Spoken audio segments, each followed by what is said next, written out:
Alam niyo ho, nung lumabas ho ako at nagsalita ako at nagdesisyon ako magsalita against sa ating presidente sa kanilang ginagawa or vision nila sa paggamit ng droga.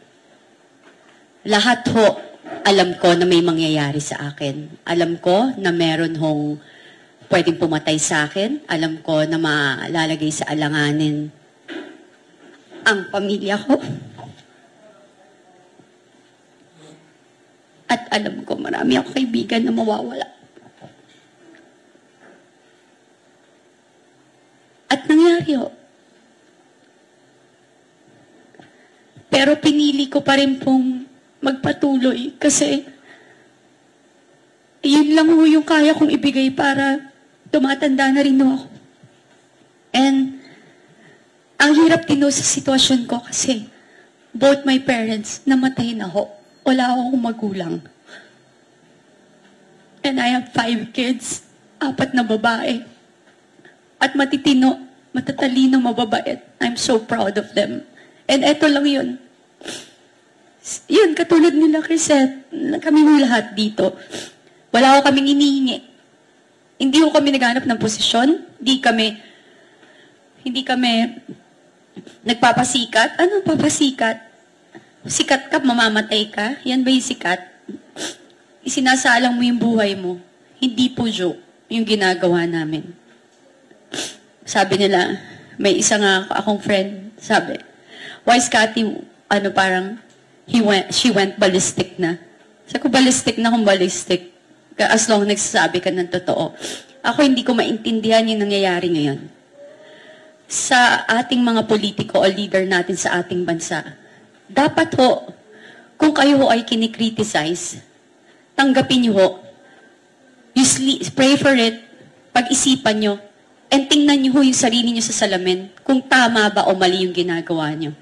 Ang nakikita ko ho dito, yung nangyayari ho sa amin ngayon, hindi na ho to bago sa akin. Nangyari ho to sa akin. Simula 2021 hanggang ngayon, yung pagbubuli ng tuloy-tuloy. Yung ginagawa nila, sabi ko nga sa'yo, kaya nga ako natauhan, yung ginagawa nila kay VP na panggigipit, duwag naman ho yung mga yan eh. Manggagamit ho yan. Gagamit sila ng tao para manakit. Gagamit sila ng mga tao para sila yung gumalaw para sa kanila. Pero sabihin mong sila itself ang gagawa, hindi na gagawin. Kaya sa inyo, na akala nyo kakampi nyo yan, kasi ginagamit kayo, collateral damage lang kayo. Look what happened. Di ba ang dami lang tinanggal ngayon sa mga trabahador nila dyan sa gobyerno? Nagki-cleaning daw sila kasi feeling nila yung loyalty, naglo-loyalty check sila.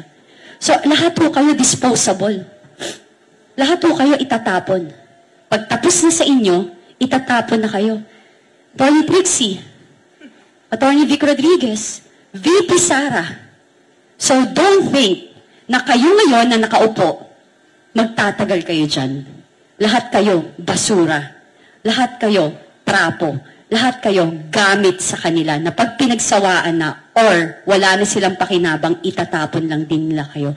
Sa mga tinanggal sa trabaho, magsalita ho kayo. Sa PSG, sa security, sa mga empleyado ng gobyernong tinanggal, magsalita ho kayo. Wag ho tayong matakot sa kanila. Kasi yung ginagawa nila sa akin, sa amin, katulad ng mga kasama ko dito na sinasabi nila na tinatakot kami. Yun, sabi nga ni Crisette, it's easy to fold. It's easy to umatras ka na tumigil ka. Pero pag tumigil po kami, sino pa pong magsasalita para sa inyo? Kami ho, never ho kaming naglabas ng chismis. Never ho kami, hindi ho theory. Facts, kinukuha ho namin sa kwento nila, the way sila mag-hearing, lahat ng nilalabas sa media, lahat ho, doon namin dinadissect yun. Doon namin kinukuha yun, tapos bibigay kami ng aming opinion sa nakikita namin. At yan po ang karapatan natin bilang Pilipino. Kasi democratic country tayo. Dapat ho talaga may freedom of speech, dapat nagagamit natin. Huwag ho kayong tumakbo kung ayaw yung maging makriticize.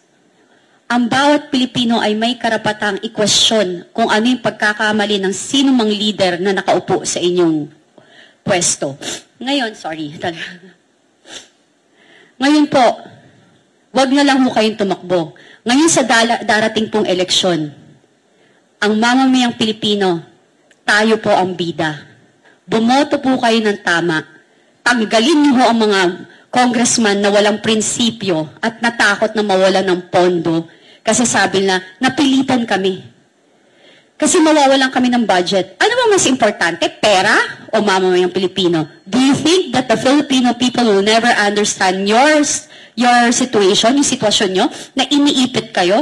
Mas mamahalin mo kayo. Kasi principled kayo. Kasi may integridad kayo. Pero mas pinili nyo na kung ano yung mapapakinabangan nyo, more than, tsaka yung posisyon nyo, more than sa mamamayang Pilipino.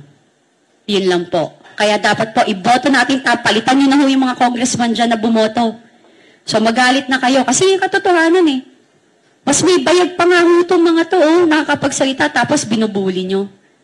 Magpakalalaki kayo at matuto kayong gumayang. Women's Month ngayon, may nagsalita, sabi ni Martin, suportahan ng kababaihan. Martin, naging kaibigan kita minsan. Hindi ko in-expect na magiging ganyang kakasama. May asawa ka. Buhay pa ba nanay mo, hindi ko alam. Pero eto lahat kami, mga babae, ina. Hindi ako naniniwala sa sinasabi mo. So, kasi eto ginagawa mo sa amin eh. Magpakalalaki kayo at matuto kayong gumalang at panindigan nyo yung pagiging politician nyo na ang inyong layunin is para sa ikabubuti ng ating bansa at mamayang Pilipino. Maraming salamat po. Salamat. Irit muna ako ha. Kasi introduction yung kanina. Ang nakikita natin dito may disparity, may pagkakaiba. Congressman yung kalaban namin dito. Ang isang kongresista, bukod sa bahagi siya ng isang body, ng legislature na may power of the purse, may power gumawa ng batas, may influence, may mandato, may power to cite in contempt, may power, madami niyang powers.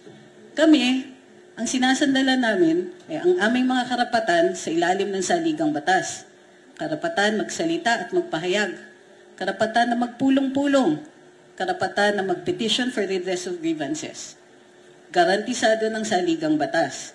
Pero, may ini-endanger nila yung karapatan na yan eh. Kaming ordinaryong mamamayan, mayroon kaming sinasandalan, pero kahit yon gusto nilang salagin. Gusto nilang i-corrupt. Kasi yun lang ang nakikita natin dito. Nasa kanila na lahat. May pera sila, may power sila. Kayang-kaya nila kaming i-cite in contempt. Tignan niyo yung pampabalahura nila sa amin during the hearing. They said that because they can. Kaya nilang i-threaten yung lisensya ko. I'm the only lawyer here. And the only reason they were asking for my disbarment is dahil hindi ako nagpakita sa hearing. Pero entitled ako dun. Sa sarili nilang mga rules. Entitled ako to notice. Bukod pa dyan, anong ginawa ko bilang isang abogado? Kinwestiyon ko ang legalidad ng hearing na yun, which is my right as a citizen. Pero, isa sa usapan dun, pag-aralan natin paano natin ito padidisbar. And they said that in the safety of their parliamentary immunity.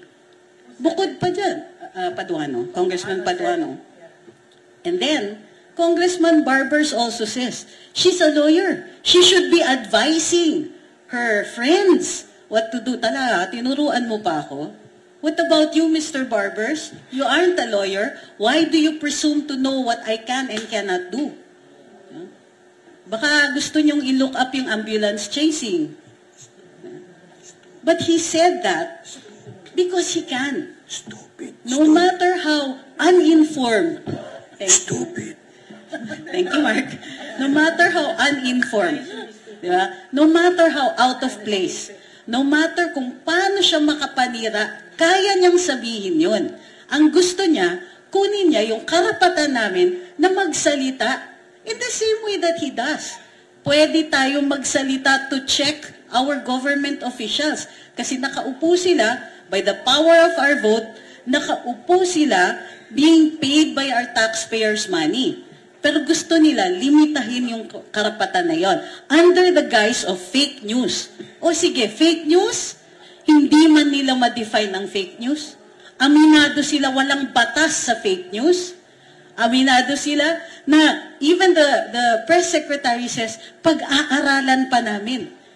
And Congress's inquiry is pag-aaralan pa namin. Pero anong ginawa nila nung di kami dumating? Nagpa-imbestiga sa BIR kung nagbabayad kami ng buwis. Tayo ba may power to do that?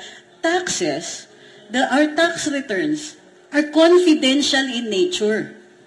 In the same way na pinakialaman ng mga kongresista ang COA reports tungkol kay Vice President Inday, na confidential habang hindi pa tapos yung pagsusuri, gayon ang ginagawa sa aming tax returns. Sino ba sa kanila ang willing na magpakita ng kanilang salin? Ha? Kung gusto niyan lumaban, sige, pero magdidemand ako laban patas. I'll show you you show me yours, I'll show you mine. Yes. Labas niyo salin niyo. Labasan. Labasan ng pera. Gusto